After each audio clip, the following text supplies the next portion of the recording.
On this week's episode of the Nerf Report, Nintendo drops 15 minutes of Mario Kart World gameplay footage. Xbox announces some big changes to Xbox Cloud Gaming and teases its upcoming mobile store. Plus, we've got to talk about our game of the week, Indiana Jones and the Great Circle. All of this and a whole bunch of video game nonsense on this week's episode of the Nerf Report. Are you listening? Strangers from distant lands and friends of old, you've been summoned to another episode of the Nerf Report. Thank you so much for joining with me. We are back in the studio. We are not on the road this week. We are home. We are playing video games, and we are here in the studio, in my garage. I am ready to talk about video games. The dried up paint cans in the corner, they're ready to talk about video games. Of course, the oil stain, our constant guest on the show, the dried up oil stains on the floor of my garage are ready to talk about video games. Ladies and gentlemen, welcome back. I'm so excited to be with y'all this week. It is a big week for me, a big week for the world of gaming. I hope it's a big week for you, but it's also WrestleMania weekend. Yeah, tonight is night one of a two-night event. I was about to say night one of night two. That wouldn't make sense. It's night one of a two-night WrestleMania event. It is the Super Bowl in the world of professional wrestling. And before we go on any further, I just want to put out two predictions. One, CM Punk, going to walk away. Night one, he's going to be the winner of the main event. Number two, sorry, Cody, John Cena. John Cena is walking out the 17th-time World Heavyweight Champion. And everybody's going to be like, John Cena, not me. Hell, man, I'm going to be cheering, applauding. John, love that man. John Cena is my favorite wrestler of all time. So at the end of the day, good luck to you, Mr. Cena. He follows me on Twitter, which is probably not like the real John Cena, but John Cena follows me on Twitter, which is probably going to be on my tombstone. It's going to go down as like my greatest life achievement. And my kids are like, what the hell, dude? And he's like, nope. Father, loving husband, followed by John Cena on X. Those are it. Kids, if you're watching, that was a joke. Obviously, you're my greatest life achievement. But anyway, we got a lot of gaming news to talk about this week. Nintendo came out and showed off Mario Kart World. They also finally came out and confirmed the pre-order dates for the United States gamers. Xbox came out, dropped some new stuff about a mobile store, and kind of put a middle finger up to Apple and to Google. And then the week kind of culminated with Xbox being like, hey, we got more news for cloud gamers. And I know there are a lot of cloud gamers that watch this show, so I just wanted to make sure we covered that for you guys. But before we dive into those stories, obviously, we need to talk about the games that released this week. Let's pull them up. We got a total of 6 games on Tuesday, April 15th. Monument Valley 1 and 2 released, which, if you've never played these games, they're fantastic, right? Shamefully, I was introduced to these games because of House of Cards. Frank Underwood was playing it, and he's like, isn't this game fantastic? And just going down the valley, and oh my God, I fell in love with the first one. The second one is perfect. They started off mobile games, but this week they are releasing on console, so definitely check those out. Another game that released, which is super dope. Let's pull up the trailer so we can show you the gameplay footage here.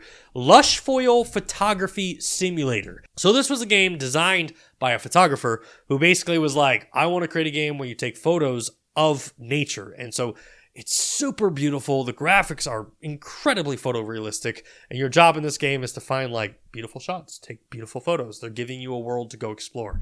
It's kind of weird because we do have a beautiful world outside of these doors. So it's like, hey, instead of touching grass, go touch grass in a video game. Like that's where we are at right now in the world of gaming. April 16th, nothing came out. April 17th, we got this really cool rhythm-based video game called Tim Popo. We got another cool game that came out on the 17th was Rusty Rabbit, which this game is coming from Asia, but I think that it looks super cool. You're like this junker rabbit, and it's like a side-scrolling Metroidvania. Haven't played it yet, so I can't give you my reviews, but this looks super dope.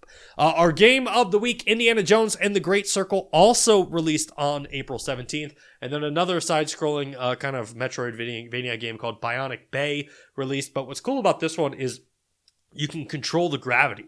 So, like, there's a lot of puzzle mechanics to this, but, like, you can change the direction of the map. So as you're playing, you can, like, tilt the screen through the game, and then like your character falls down, but that's how you get over chasms and jumps, and you can see it in the gameplay footage. The game looks super cool, very clever. And then on April 18th, Friday, we had Lunar Remastered Collection. This is another JRPG, and if you've been watching the show for a while, This is not my alley. I really don't like JRPGs, but this one came out in 1992. It's a remastered, so if you're excited about this game, congratulations. But unfortunately, I will not be checking this one out. As always, sound off in the comment section letting me know what you played this week. Was it Indiana Jones? Was it Lunar Remastered? Did you play Bionic Bunny? Is it as good as it looks? Or are you touching virtual grass with Lush Foil Photography Simulator? Let me know in the comment sections down below. And before we dive into our game of the week, we obviously have to say thank you to those of you who make this show possible. A big shout out to the Nerf Gaming News Plus members. And if you're wondering, how can I become one? Hey, we've got a video. Did you know that on average, 12 video game podcasts die every single week? Now, is that a real stat? I don't know. I do this show by myself. We can't hire researchers, but with your support, we can avoid becoming another statistic and keep on making really cool content like this show, along with other cool shows in the future. That's right. By becoming a Nerf Gaming News Plus member, you not only help support independent games media, but you help us create really cool gaming content. Ah, look at that. Another gaming podcast just bit the dust. I guess we should make it 13.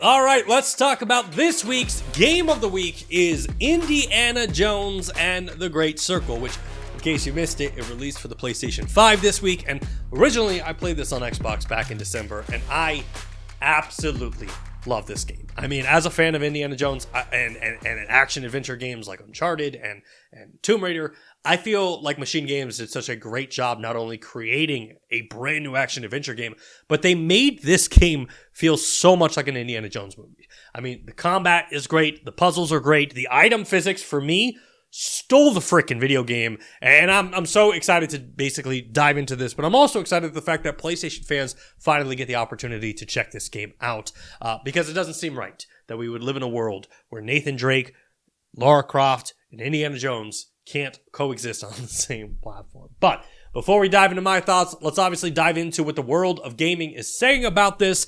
Right now, Indiana Jones and the Great Circle, the PlayStation 5 version, has an 88 on Metacritic, which is a really good score. Look, I'm not going to get into it. That's a great score.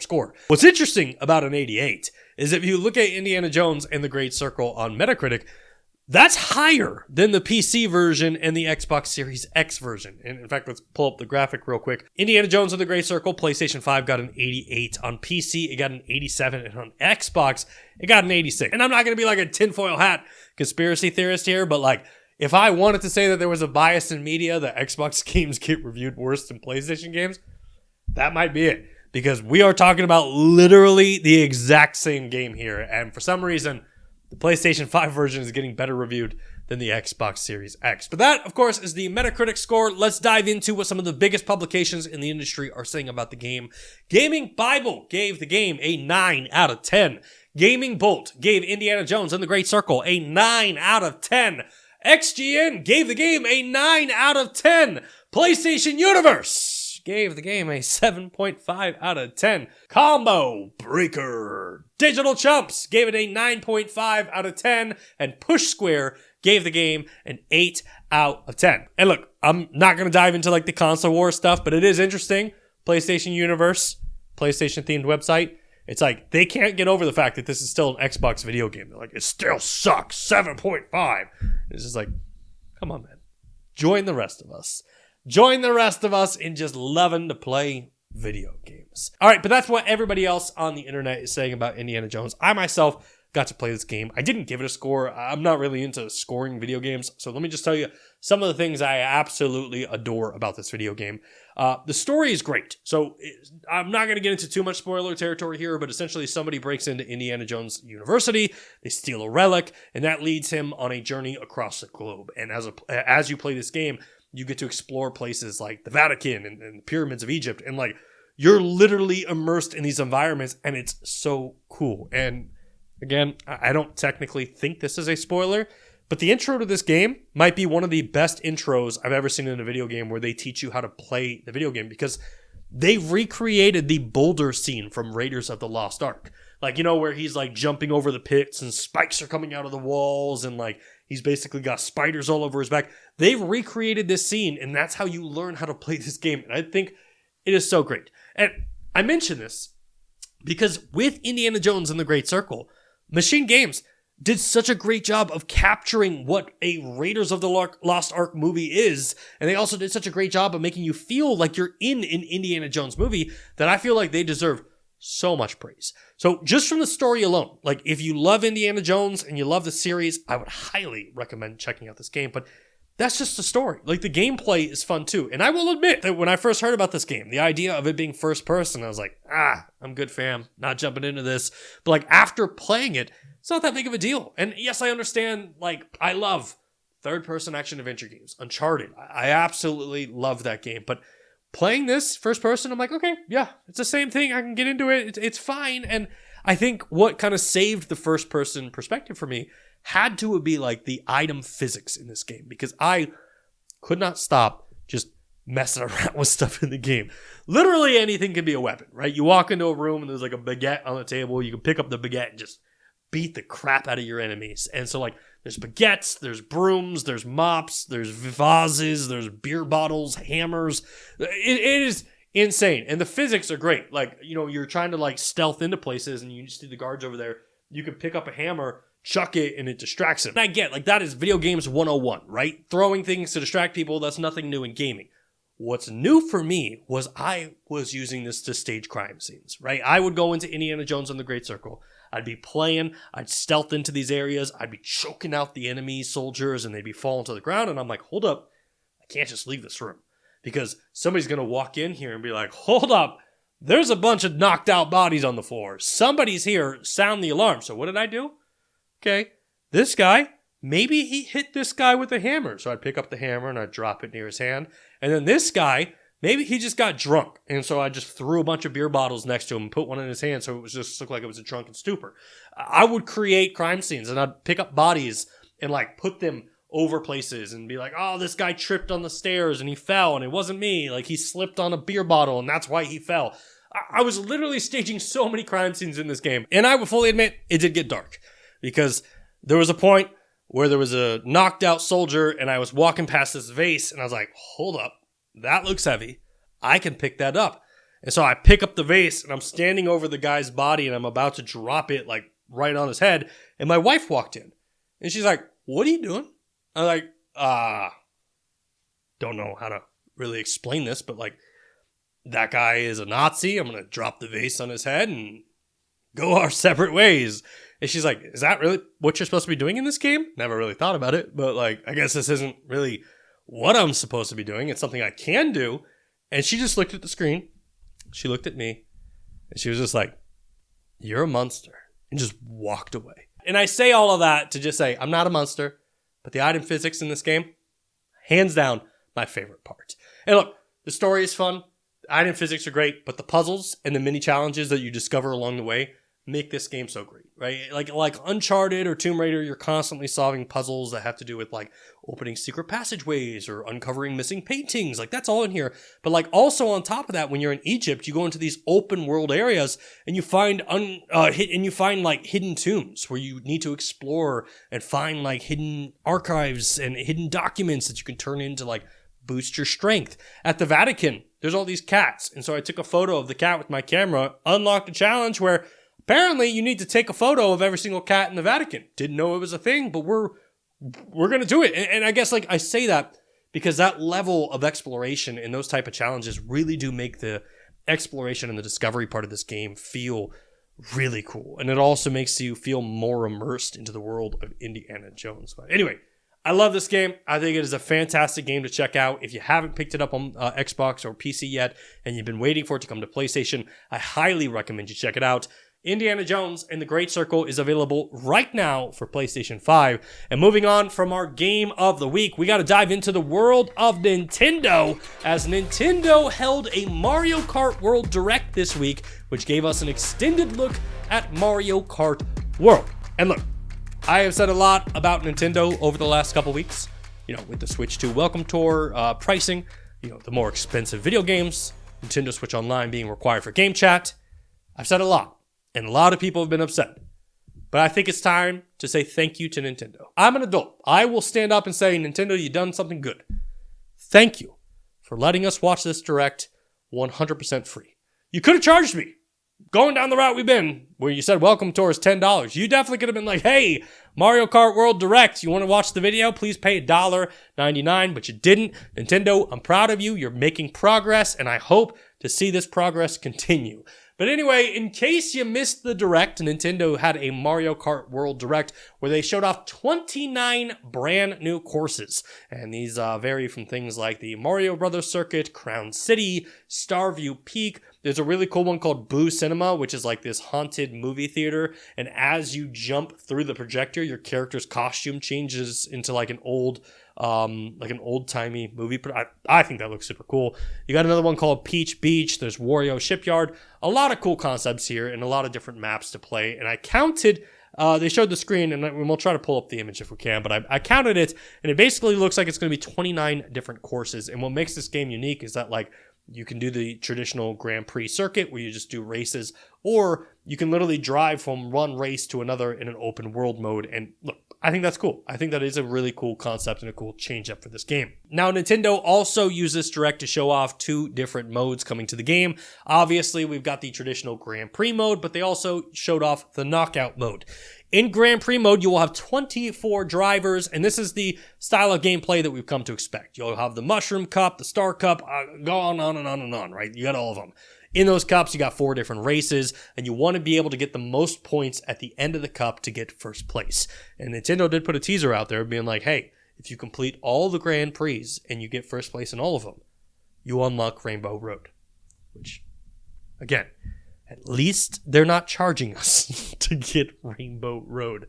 Now, Knockout mode is the newest mode coming to Mario Kart. It's basically going to be a longer race that has checkpoints. And at the checkpoints, it's going to be like, hey, whoever's in 11th place and up gets to stay in the race. But if you're underneath it, it's kind of like a Mario Kart Battle Royale, if you will. Like 24 players start the race. First checkpoint, it's only the first 10 that get to keep in.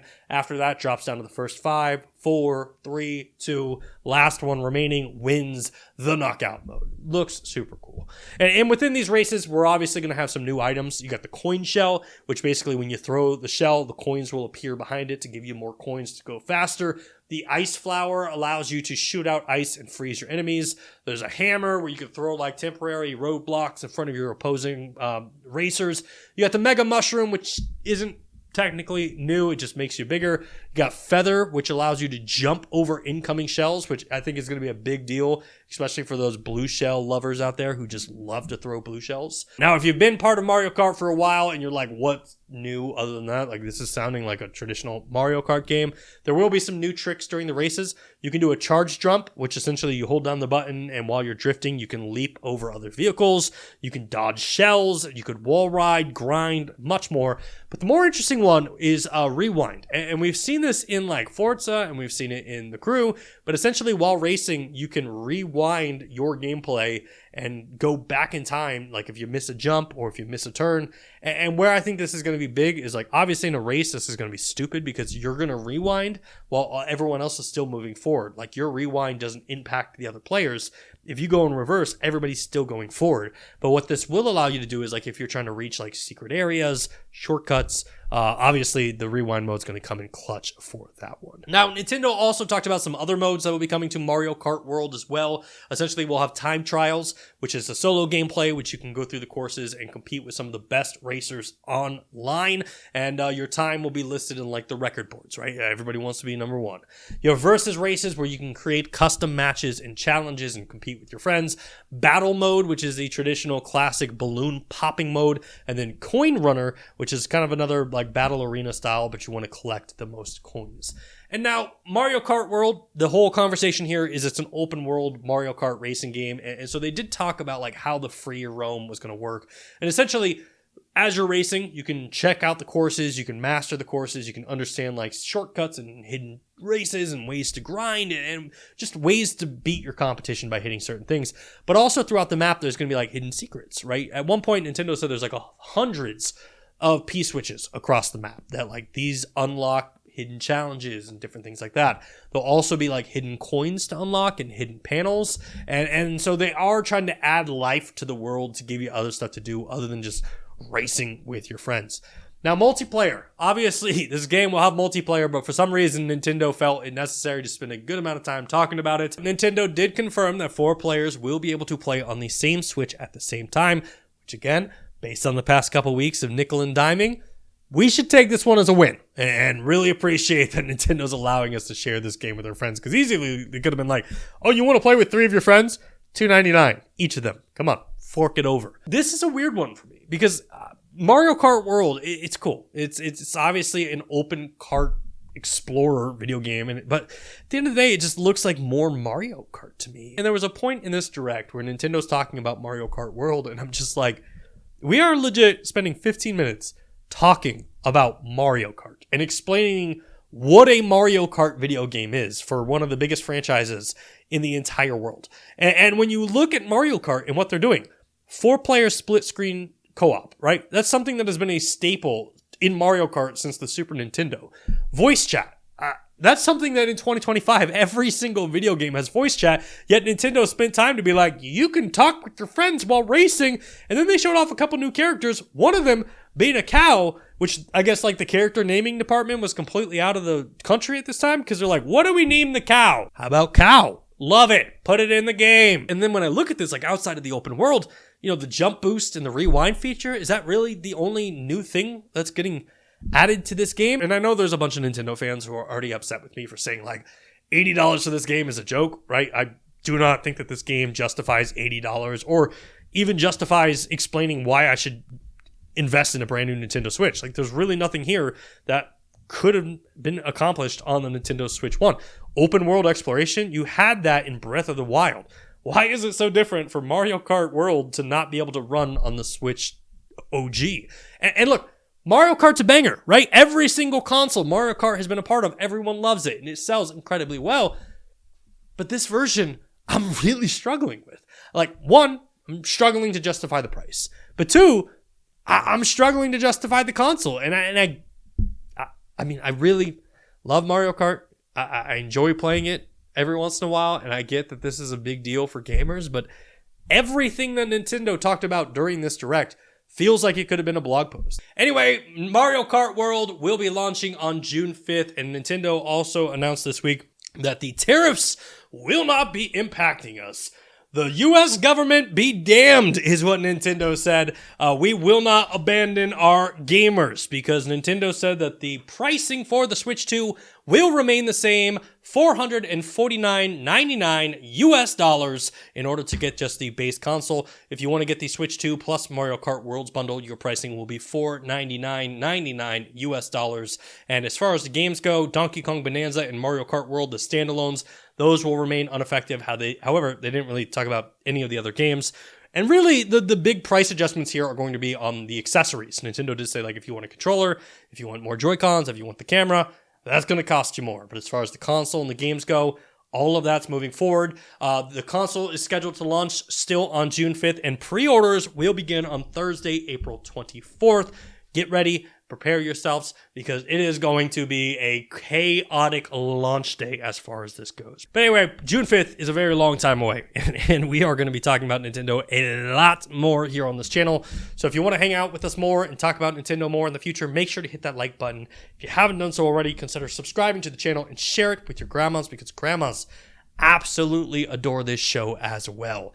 And moving on from the world of Nintendo, we need to move into the world of Xbox, as Xbox dropped 2 big updates for players this week, which, if you will excuse me real quick, it is April 18th. Still getting updates. Vital signs seem stable. Console still powers on. New games launching. Yeah. Xbox seems to be not dead. That is right, my friends. In case you missed it, Xbox dropped some news this week about cloud gaming and the mobile app store. In fact, Xbox shared images of the mobile app store over on social media. And according to Xbox, you'll be able to use this app to do things like purchases, pre-orders, Game Pass, and redeem perks all through this store. Which you might be listening to this and being like, oh, Bryant, It's 2025. You're telling me those features weren't a thing already, and I am here to say you can thank Google and Apple for that, because their ridiculous, draconian App Store policies have just, quite frankly, stomped out innovation. Unless you're talking about podcasting, because then in that case, we love Google and Apple, right? They allow us to post our show for free. They give us storage for old footage and old videos, and they allow you guys to listen and pay us and subscribe to our channel, and it's like, man, Google and Apple are really swell, man. Like, they're great. You guys should definitely buy some more Google and Apple products because we love them here on this channel. Now, unfortunately, when it comes to the Xbox app and all of these new features, we don't have an official rollout date. Xbox ended this announcement by saying it's coming soon, which in the world of gaming means a lot. I mean, it could be like 2 days from now, next week, or like if you're talking about mouse and keyboard support for Xbox Cloud Gaming, 3 years, because we're still waiting on that one. Now, the second update from Xbox is related to Xbox Cloud Gaming, as the stream the games you already own feature is now available for consoles. Yeah, previously this feature was exclusive to like PCs, Meta headsets, smart TVs, but now players can stream the games that they already own without having to wait for like an install or having to mess around with like storage concerns, right? Because we've all been there. Oh man, my friends want to play this video game. Let me uninstall Call of Duty so I can install this new game that I'm only going to play for a day and a half, and then ultimately reinstall Call of Duty all over again. The fact that you can stream your own games and play a game without having to like uninstall, reinstall, I think that's a godsend. And when you look at these features, like being able to buy games in the App Store and then stream the games you own, at this point, it's almost like Google Stadia was onto something, right? And sure enough, to the guy in the comments section who's like, Google Stadia was not popular. Nobody played it. Hello, sir. It's good to see you again. Now, it is definitely worth noting here that if you want to use this feature, it will require you to be subscribed to Xbox Game Pass Ultimate. Plus, you're limited on the games that you can stream.